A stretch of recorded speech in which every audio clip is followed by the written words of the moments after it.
Pilipinas, una sa ating mga balita. Walang delay sa pagpapadala ng mga resulta ng 2025 midterm election.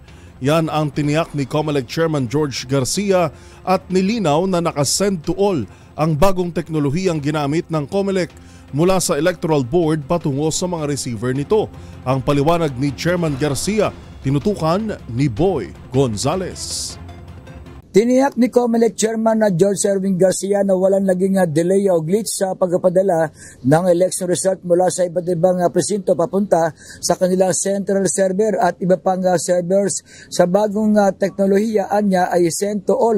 Ito ng sabay-sabay o mula sa Electoral Board patungo sa consolidation and canvassing system, central server, majority server, minority server, media server at citizen arms.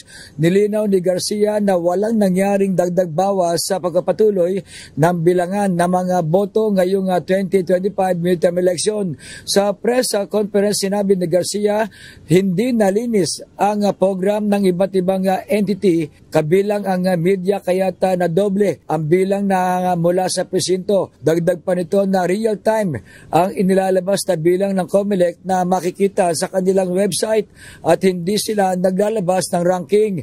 Niya ang ginagawa ng COMELEC sa paglalabas ng bilang ng mga boto ay bahagi ng pagiging transparent ng komisyon para agad na malaman ng publiko.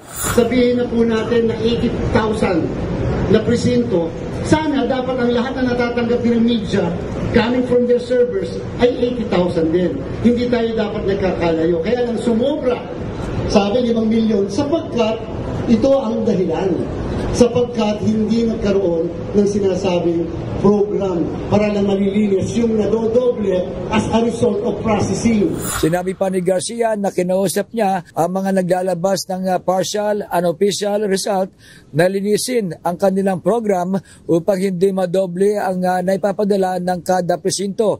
Kung ano ang ipinapadala ng bawat presinto matapos ang botohan, ito ay automatic na nagiging human readable data o nababasa agad ang mga datos. Para sa MBC TV Network News, ito si Boy Gonzales, una sa Pilipinas, una sa Pilipino.